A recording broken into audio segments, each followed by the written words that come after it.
Coucou à tous, j'espère que vous allez bien. On va faire notre première session des principes du miroir. Donc le but, c'est déjà de dégainer son humour, hein, tout ce que vous pourrez trouver chez vous, sortez-le, parce que c'est des exercices qui peuvent chahuter un petit peu, qui peuvent venir bah, voilà, nous remuer dans nos positionnements.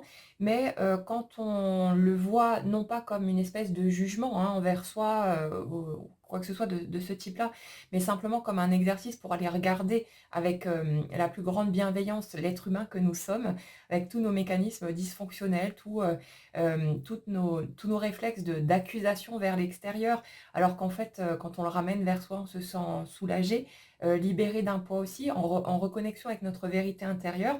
Donc le but, c'est vraiment ça. Donc prenez comme toujours ce qui résonne pour vous. J'ai sélectionné des premiers éléments. Donc, vous avez été très nombreux à participer et je vous remercie pour ça. Mais on ne peut pas tout faire d'un coup, hein, parce que ça fait un peu trop. Donc, je vais faire des petites vidéos, enfin petites, on verra hein, mon degré de bavardage du jour. Mais on va faire ça au fur et à mesure, on va les décortiquer. Et puis, pour chacun, prenez ce qui va faire écho à votre propre positionnement dans les jugements que vous allez entendre et les retournements qu'on va faire. Et puis, prenez vraiment ça avec légèreté, sans vous prendre la tête. Et voyez que c'est juste de l'humain, qu'on est tous logés à la même enseigne et que si ça nous pique, si ça nous chahute un petit peu, c'est qu'on n'a pas tellement envie d'aller regarder par là parce que on voit ça peut-être comme si c'était, comme si ça voulait dire que c'est quelque chose de mauvais en nous, de pas acceptable, alors que le but du jeu, c'est de voir que toutes ces parts de nous qui peuvent s'exprimer, elles sont toutes acceptables et dignes d'être aimées, mais aller se reconnecter à sa vérité intérieure, ça fait vraiment du bien, en tout cas moi je trouve, j'ai envie de vous emmener par là, donc après piochez là-dedans comme toujours, ce qui fera écho à votre propre positionnement et à ce que vous reconnaîtrez chez vous. Alors, je vais commencer par lire les jugements, enfin un certain nombre de jugements qui m'ont été proposés. Et puis, on va aller regarder dans l'énergie de la personne pour retourner le truc. Et chacun d'entre vous, prenez-le comme si ça vous était adressé personnellement, pour le coup. Et voyez si ça fait écho à quelque chose et si vous pouvez le ramener chez vous. Et puis, prenez-le vraiment avec légèreté et humour. Ça passera beaucoup mieux. Alors, on commence avec, je pense que mon jumeau ne prend pas la décision de quitter sa famille, bien qu'il se plaigne d'être malheureux, car il ne s'aime pas assez et privilégie ce que pourraient penser les autres et non ses désirs profonds. Alors, je vous amènerai à retourner le truc dans le sens, vous ne vous aimez pas assez pour accepter que cette personne quitte sa famille pour vous. Vous avez peur de ne pas être à la hauteur des attentes supposées de l'autre, ça c'est vos projections à vous, hein. Et j'ai l'impression qu'il y a une part de vous qui est bien arrangée par le fait que cette personne justement ne prenne pas de décision. Comme ça, vous pouvez bah, continuer à l'accuser. Ouais, non, mais franchement, pourquoi est-ce qu'il quitte pas sa famille alors qu'il est malheureux, machin et tout? Et ça vous permet de rester planqué tranquillement dans votre coin parce que vous, euh, vous avez du mal encore à assumer vos désirs profonds et justement vous privilégier pour le moment inconsciemment, hein, ce que pourraient penser les autres. Et j'ai l'impression aussi que vous avez très peur d'être jugé par sa famille. Imaginez maintenant, il quitte sa famille pour vous, vous vous installez ensemble, voilà, le couple officiel, tous ces trucs-là. J'ai l'impression que vous avez très peur des jugements qu'on pourrait porter sur vous. Et donc, de façon inconsciente, au lieu de vous autoriser à vivre ce que vous avez vraiment envie de vivre, vous vous posez un interdit parce que vous privilégiez encore le fait d'être préservé de ce que les autres pourraient penser de vous, de la façon dont on pourrait vous juger, pour faire passer ça avant ce que vous souhaitez vraiment au fond de vous. Respirez tranquillement le truc, ramenez-le à l'intérieur, et puis voyez si ça fait écho à quelque chose. Et puis n'hésitez pas, hein, ceux qui ont envie, de nous dire dans les commentaires comment est-ce que vous vivez les choses. Ensuite, je pense qu'il ne veut pas affronter les événements liés à un éventuel changement de vie pour ne pas faire de vagues et préfère rester malheureux pour assumer la paix et le confort des autres. On est exactement sur la même énergie, hein. Je pense que vous avez peur de, de voir les choses bouger et d'être confronté à tous les changements que ça pourrait impliquer dans votre vie. J'ai l'impression aussi que vous avez très peur de perturber votre quotidien. Là où vous avez trouvé un équilibre au stade actuel, vous vous sentez plutôt bien avec vous-même, que voilà, vous avez votre petit train-train où vous êtes sereine. Et là, j'ai l'impression que vous avez surtout très peur que l'autre personne bouge, que ça provoque donc les changements que ça provoquerait tout naturellement et que ça vienne faire de grosses vagues, voire un tsunami dans votre vie et qu'à la limite, pour le moment en tout cas, vous préférez rester malheureuse, pour assurer la paix et votre confort personnel, plutôt que de sortir de votre zone de confort en plongeant dans l'histoire, et en vivant tout ça. Alors, un truc important pour tout le monde, hem, les éléments que vous allez peut-être déceler chez vous là-dedans, ne sont pas à éradiquer, ne sont pas il n'y a pas à s'en débarrasser. Si vous voyez quelque chose chez vous, il y a juste à faire ça, le voir et ça s'arrête là. Vous avez juste à reconnaître ce truc et l'énergie fait son job, toute seule, ça se met en place. C'est une prise de conscience qui vient libérer quelque chose au niveau énergétique. Si vous voulez, dès qu'on se reconnecte à notre vérité intérieure, il n'y a plus besoin que les événements extérieurs viennent nous servir de barrière ou de garde-fou. Parce que généralement, derrière ce type de mécanisme inconscient, il y a un désir chez nous inconscient de ne pas voir les choses bouger parce qu'on a encore peur de quelque chose ou ceci ou cela.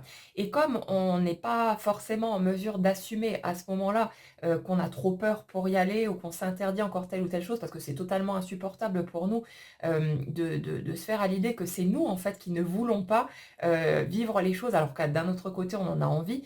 Donc c'est assez insupportable et on a besoin du coup de se raconter des histoires en quelque sorte et d'inventer, de créer inconsciemment un prétexte extérieur qui nous permet de prendre la porte de sortie, pour ne pas avoir à assumer en fait, notre positionnement parce qu'on est dans ce déchirement entre j'ai envie d'y aller, j'ai envie de vivre, j'ai envie d'avancer et j'ai encore trop peur pour, franchir ces étapes. Il y a ça ou ça qui m'inquiète, il y a telle ou telle chose que je me sens pas capable, d'affronter et donc on a besoin de se créer inconsciemment des obstacles qui viennent de l'extérieur pour qu'on puisse dire: «Ah mais c'est la faute de l'autre, c'est la faute des circonstances et ceci ou cela qui fait que ça ne peut pas fonctionner». Alors qu'en fait, c'est nous qui appelons ça inconsciemment, à cause de la part de nous qui est encore, trop la trouille. Mais le fait d'aller reconnecter avec ça nous soulage, ça nous redonne notre sentiment de pouvoir aussi, ça nous met en face du fait que, ça part bien de nous et que, c'est vraiment, toujours notre appel intérieur qui crée, notre expérience de la réalité, extérieure et donc on n'a pas à s'inquiéter et que dès qu'on sera prêt, dès qu'on va pouvoir digérer ces morceaux-là et on va y arriver de toute façon, les choses bougeront d'une autre manière, on aura un autre reflet.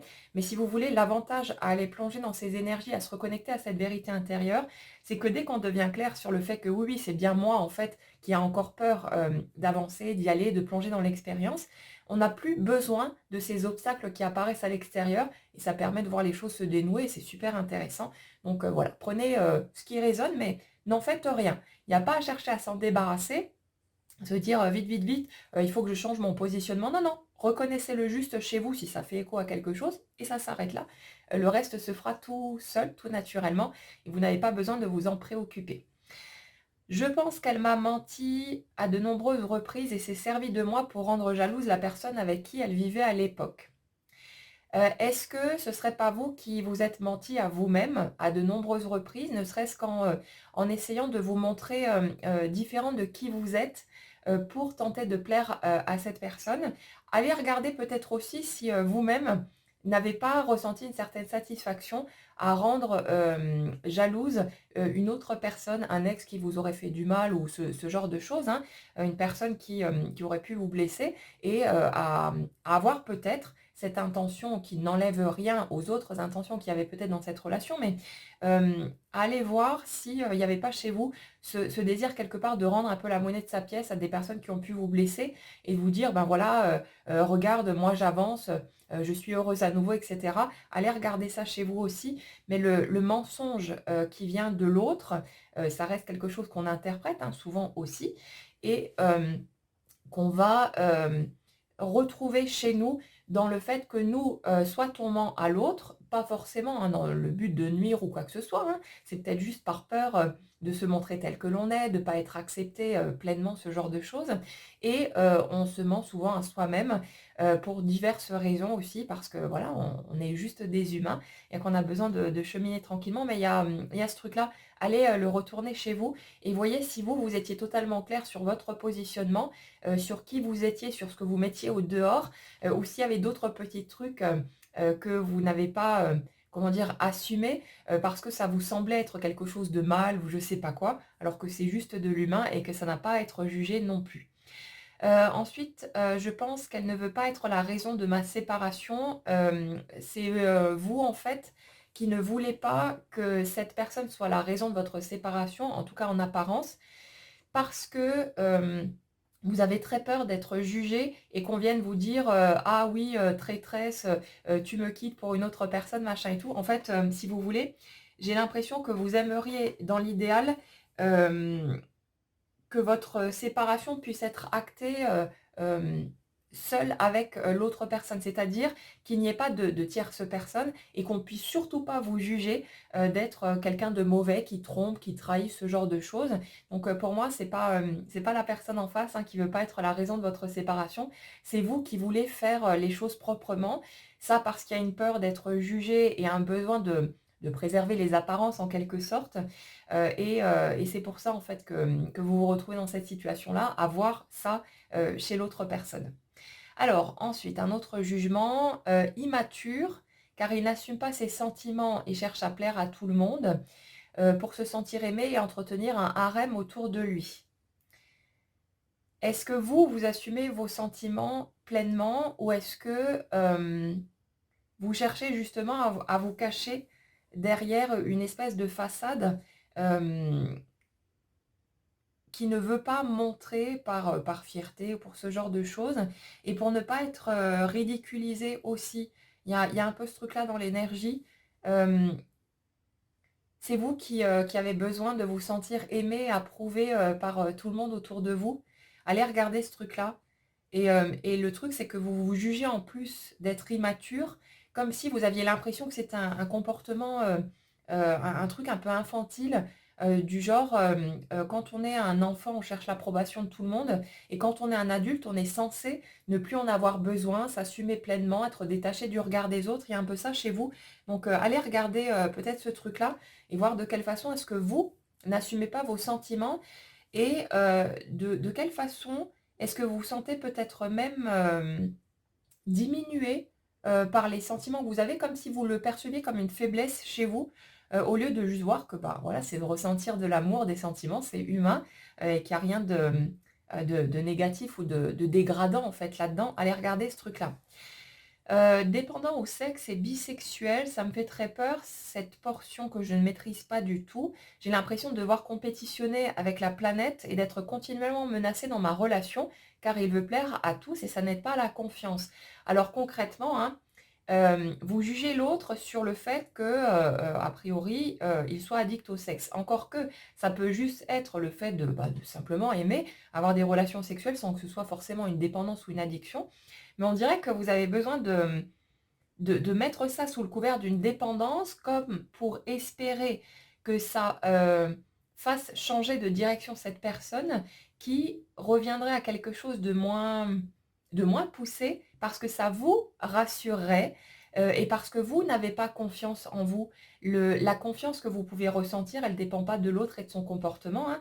Ça dépend de vous et de la façon dont vous vous regardez et on dirait que, vous avez très peur, si vous voulez, d'assumer ce morceau-là, parce que vous avez l'impression que vous ne serez peut-être pas à la hauteur, que vous n'arriverez pas à suivre son rythme et vous avez très peur, en fait, qu'il se désintéresse de vous, hem, qu'il se désintéresse de vous, parce que, ouais, c'est ça, parce que vous ne seriez pas, comment dire? Capable de suivre justement son rythme et de lui donner ce qu'il souhaite. Donc il y a vraiment ce truc-là. C'est, ouais, il y a ce positionnement-là, et c'est ça le manque de confiance, c'est pas par rapport à l'autre, hein, c'est par rapport à vous, par rapport à votre désir à vous de, d'être sûr que l'autre ne va pas tourner les talons parce que, vous n'auriez pas le même rythme ou pas les mêmes envies, ce genre de choses. C'est surtout de ce côté-là, en fait. Hem, c'est votre, dépendance à la sécurité, au besoin d'avoir des certitudes, en fait, par rapport à l'autre, à son positionnement et oui, c'est votre manque de confiance à vous, en fait, qui parle là derrière et c'est vous qui vous sentez menacé parce que, vous, vous jugez, vous vous comparez aux autres, alors que lui en face ne le fait pas nécessairement, mais c'est vous qui faites ça et du coup, il y a votre manque de confiance qui est posé là-dessus. Incohérent, ses paroles ne suivent pas ses actions, se cache derrière un clavier. Est-ce que vous, vous parlez, clairement à l'autre, de ce que vous ressentez, de ce qui se passe de votre côté? Et est-ce que vos actions, suivent vos paroles ou est-ce que de votre côté, vous avez aussi tendance à vous cacher derrière un clavier et à ne pas, demander plus parce que d'une certaine manière, c'est arrangeant, de fonctionner comme ça parce que ça vous évite d'avoir à vous confronter, justement à vos peurs, à votre manque de confiance et tout le reste. Donc allez peut-être jeter, un coup d'œil de ce côté-là. Beau parleur, je ne sais plus ce qui est vrai ou faux, je n'ai pas confiance en lui, je n'ai pas confiance en moi. Il dit qu'il m'aime, je le crois, mais je ressens qu'il n'assume pas la totalité de cet amour et je crois qu'il le dit à plusieurs autres. Pareil, allez regarder si c'est pas vous, à tout hasard qui, n'assumez pas, la totalité de cet amour, qui vous sentez pas légitime, en fait, dans ce que vous vivez, dans ce que vous ressentez. Pour moi, quand vous me dites, «Je ne sais plus ce qui est vrai ou faux», c'est à l'intérieur de vous en premier. L'autre, si vous voulez, il vous montre seulement cette espèce de confusion que vous ressentez en vous et cette sensation de plus savoir ce que, vous voulez vraiment par rapport à cette situation. Il y a ce truc-là, je n'ai plus confiance en mes ressentis. Heu, hem, je me dis que je l'aime, mais je n'assume pas totalement en fait, cet amour et ce que je ressens. Et il y a même un côté chez vous, qui a l'air de douter de ce que vous ressentez au niveau de l'amour, en vous demandant si c'est vraiment de l'amour ou si quelque part vous n'avez pas, créé une espèce de confusion entre désir, amour, intérêt, qui serait, comment dire? Une espèce de projection si vous voulez, en vous imaginant que, enfin, en donnant une espèce de piment à votre vie, quelque chose comme ça. Comme si vous aviez peur, en fait, de vous être raconté des histoires à vous-même, sur ce que vous ressentez pour cette personne, alors qu'en fait, ouais, c'est comme si vous aviez besoin, en fait, d'aller explorer le truc, plus en avant et donc de ne pas se cacher, derrière un clavier pour savoir concrètement, par l'expérience, de quoi il retourne.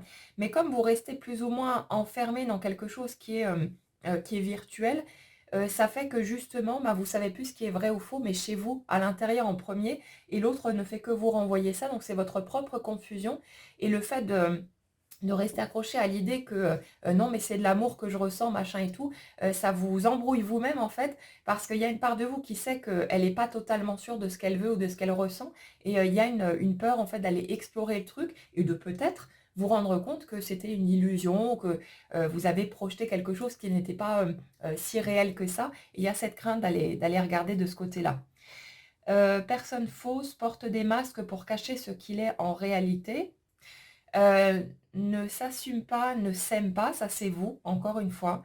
Difficile à cerner vous aussi parce que, vous filtrez les informations que vous transmettez, à l'autre et vous montrez seulement les éléments qui vous semblent acceptables chez vous, au lieu d'oser vous montrer pleinement, tel que vous êtes, par crainte d'être jugé parce que vous ne vous assumez pas encore pour le moment, que vous ne vous aimez pas ou en tout cas, pas, complètement et c'est pas grave, hein, c'est pas un problème, hein.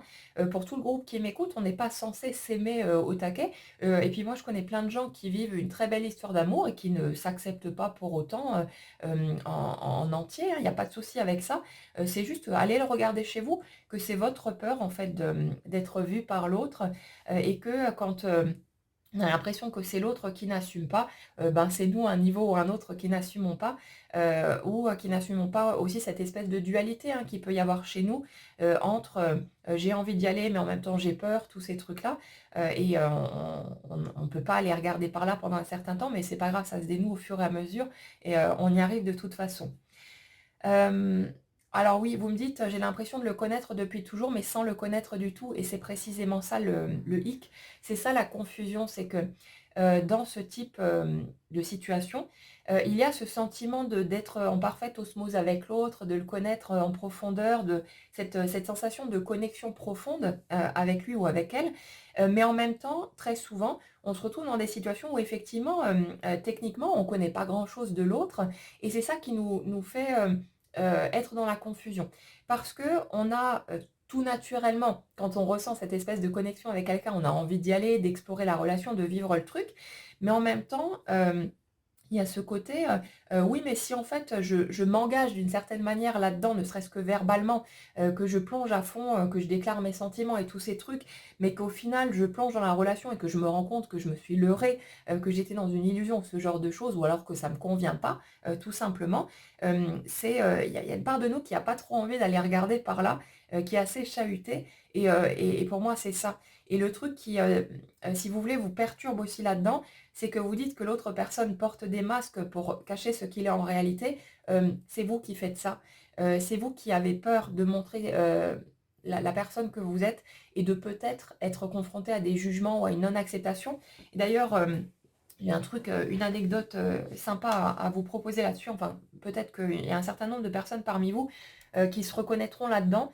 Hem j'étais en train de lire hier le livre de, Géraldine, je sais plus comment, sur le principe du miroir justement que, l'une d'entre vous m'avait recommandé, donc merci à elle, c'est intéressant. Après ça nous ramène, à la méthode de Byron Katie dont je vous avais déjà parlé ou d'autres éléments qui renvoient à ce principe du miroir, donc c'est du déjà connu, mais c'est toujours intéressant de le voir sous un angle, différent, expliqué par une autre personne et à un moment donné, il me semble que c'était un exemple personnel qu'elle citait où elle disait que, durant toute son enfance, elle avait, eu le sentiment d'être, en dehors des clous, de pas être acceptée, de pas être conforme, de pas coller, si vous voulez, aux attentes que les autres personnes, autour d'elle, son entourage, pouvaient avoir à son sujet. Et donc, pour pouvoir continuer à être aimée, à se sentir aimée, de cet entourage, elle s'est tordue dans tous les sens, elle a essayé de se conformer, comme on le fait, quasiment tous. Elle a essayé de se, tordre dans tous les sens, si vous voulez, pour obtenir l'amour des autres. En gros, le positionnement qui a été enregistré, c'est: soit je suis moi-même et je ne suis pas acceptée, je suis peut-être même je me sens rejetée, pas conforme, et cetera, je me sens jugée. Soit je rentre dans les clous, je cherche à me conformer, à ce que les autres attendent de moi, et dans ce cas, je peux obtenir de l'amour. Et donc à un moment donné, donc on continue à suivre, ce type de schéma, hem, on va vivre des relations amoureuses qui vont se poser là-dessus aussi. Donc je me coupe de qui je suis pleinement, et si je veux être aimée, je dois sacrifier qui je suis et puis on voit apparaître dehors des personnes qui, quand on se montre tel que l'on est, qui vont nous juger, nous critiquer, nous dénigrer, nous rejeter ou nous quitter, peu importe et on continue donc d'enregistrer le schéma qui était déjà là et qui ne fait qu'être validé par l'expérience qui apparaît au dehors. Et puis à un moment donné, on en a tellement marre, en fait, on souffre tellement de se couper de soi, si vous voulez, pour obtenir de l'amour, qu'à un moment donné, on dit stop, tout naturellement.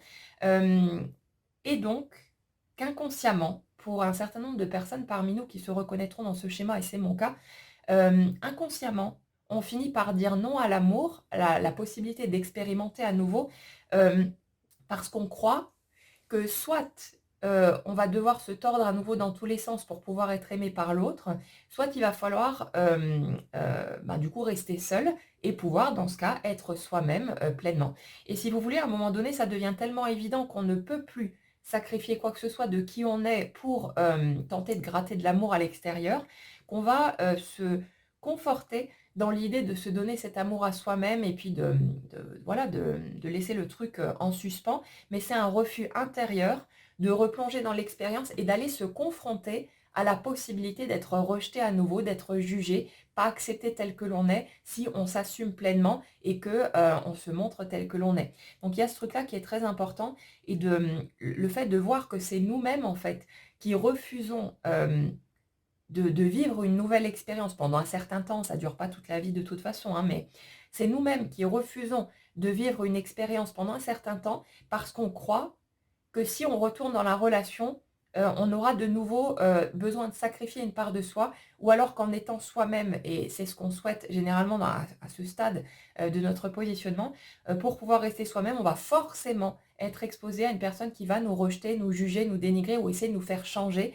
Ça devient inacceptable. Donc il y a une part de nous qui préfère ne plus avoir de relation, plutôt que de retourner dans ce type de schéma qui nous a fait terriblement souffrir et ça dure un certain temps jusqu'à ce qu'on accepte de replonger à nouveau et de prendre le risque de peut-être être jugé, mais en sachant cette fois que, Si on devait être jugé sur l'un ou l'autre de nos comportements ou de nos caractéristiques, ce serait que l'écho des jugements que nous, on porte encore par rapport à tout ça, parce que nous, on ne se sent pas légitime d'être comme on est. Et quand on va commencer à assumer de plus en plus, on va finir par ne plus retomber là-dedans ou par ne plus entendre les choses de la même manière. Donc c'est juste que pendant un certain temps, si vous voulez, on reste un petit peu bloqué sur une empreinte. On a vécu ces situations quand on était gosse, et après dans nos premières relations amoureuses, et du coup, on a, cette espèce d'écho de la douleur ressentie à être jugé, à être pas accepté, à voir les autres essayer de nous transformer comme si ce qu'on était profondément, fondamentalement n'était pas acceptable ou digne d'amour. Et du coup, il y a ce truc qui, ouais, cette part de nous qui a peur de revivre ça et qui se ferme elle-même pour ne pas, assumer le risque de peut-être retrouver ce sentiment très douloureux et tout ce qui va avec. Donc voilà, on est un peu sur ce type de schéma-là. Donc si vous le voyez chez vous, allez le regarder et voyez que c'est bien vous finalement qui vous interdisez, pendant un certain temps en tout cas, de retourner en expérimentation concrète, de relations par peur de reprendre ce risque d'être peut-être à nouveau rejeté, jugé, pas accepté, et cetera.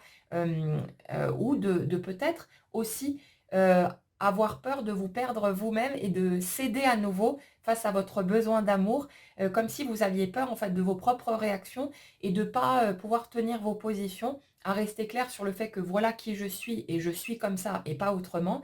Comme si vous aviez peur de nouveau vous paumer en cours de route et d'accepter de sacrifier des parts de vous parce que vous avez ce besoin d'amour et comme, comme un alcoolique repenti, qui aurait peur de replonger, dans l'alcool si jamais, voilà, il se passe telle ou telle situation qui pourrait le fragiliser. C'est un peu le même système, la peur de retomber dans ce besoin d'obtenir de l'amour de l'extérieur et finalement de se retrouver à se piétiner à nouveau, à ne pas se respecter ou à ne pas, s'autoriser à être pleinement soi, à cause de ce besoin, d'amour tellement grand. Cette peur-là, elle est souvent présente aussi et elle se cache derrière notre interdiction inconsciente de retourner en relation, mais ça ne dure qu'un temps de toute façon. Donc si vous voyez, ça chez vous, allez le regarder simplement et puis, foutez-vous la paix avec ça, c'est humain et rien d'autre que ça. Absent, il ne me fait pas de place dans sa vie, me cache et cache bien entendu d'autres personnes, relations autour de lui. Ouais, pour moi, on est toujours sur la même problématique, hein. C'est vous qui, vous cachez vous-même, et qui ne prenez pas votre place dans votre propre vie aussi. Il y a vraiment ce truc, je n'assume pas, d'être qui je suis et j'ai très peur que si cette personne me fait une vraie place dans sa vie, qu'on se rende compte en fait, de l'imposture, quelque chose comme ça. En fait, qu'on voit qui vous êtes derrière les masques et que ça ne convienne pas et on est pile poil sur le type de mécanisme, que je viens, d'évoquer là. Ouais, et vous me dites: «Et pourtant je crois tellement qu'il peut avoir son déclic envers moi et changer sa vie». Mais on me dit que je crois aux rêves de licorne et arc-en-ciel, c'est vous qui croyez ça? Perso, j'aime bien les licornes et les arcs-en-ciel, les paillettes aussi, mais non, c'est vous qui croyez, que vous êtes, potentiellement dans une illusion. Vous avez peur d'être dans l'illusion, vous avez peur d'être jugé pour ça en plus, qu'on vous traite de folle ou je sais pas quoi, de bisounours ou de machin et tout. C'est vous en fait qui n'assumez pas votre positionnement, qui avez peur de l'avis des autres, qui ne tenez pas vos positions parce que vous ne voulez pas être justement, pointé du doigt, jugé ou mis à l'écart. On est toujours sur le même circuit en fait. Mais non, vous avez le droit de croire à ce que vous voulez, de ressentir ce que vous ressentez, mais tant que vous ne vous sentez pas légitime là-dedans et que vous ne vous donnez pas pleinement ce droit, ben, vous allez voir à l'extérieur apparaître des gens qui vont vous dire: «Ouais, non, tu crois n'importe quoi, arrête, avec tes illusions, machin et tout». Mais c'est vous qui avez peur de ça. C'est vous qui avez peur d'être dans l'illusion et peut-être qu'on se moque de vous, qu'on vous ridiculise ou ce genre de choses. Mais non, suivez ce que vous ressentez et puis les autres peuvent bien penser ce qu'ils veulent, c'est leur problème. Mais c'est à vous, d'aller assumer ce que vous ressentez, de vous donner le droit de croire ou de ressentir tout ça. Et si les autres, ça leur plaît pas, c'est leur problème. Mais vous, vous êtes, légitime dans ce que vous ressentez, mais c'est à vous d'aller chercher ce truc-là à l'intérieur de vous et de juste voir que pour le moment, vous ne le ressentez pas, ce sentiment de légitimité et d'être, bien clair sur votre positionnement et c'est pas grave, c'est humain, on doute, on se pose des questions et je trouve ça plutôt sain, en fait. Moi, ce qui m'inquiète plus, c'est quand les gens sont, figés, butés sur leurs croyances à dire: «Non, non, mais c'est comme ça et pas autrement, moi je suis à fond dans ce truc-là» et puis qui ne ils ne se remettent jamais en question.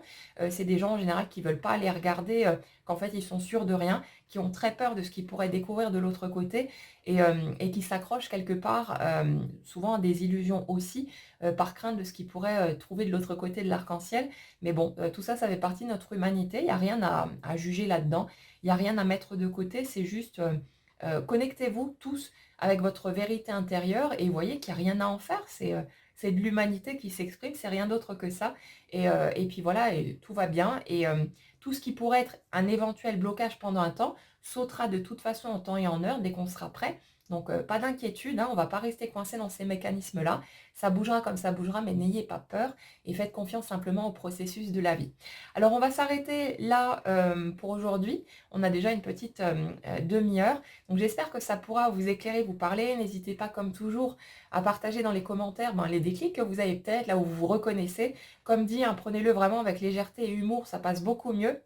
Et c'est un moyen assez sympa d'aller, juste reconnaître son humain quand on se prend la main dans le sac, en voyant certains comportements chez nous et ça aide à mettre de l'air dans notre système, à assouplir tout ça, à être moins dans le stress, dans la peur, dans tous ces trucs, à juste voir l'humain que nous sommes avec toutes ces fluctuations, toutes, ces indécisions, ces confusions et c'est OK comme ça et ça permet de s'accepter de plus en plus tel que nous sommes et c'est bien le but derrière tout ça. Je vous souhaite une excellente journée à tous et je vous dis à bientôt.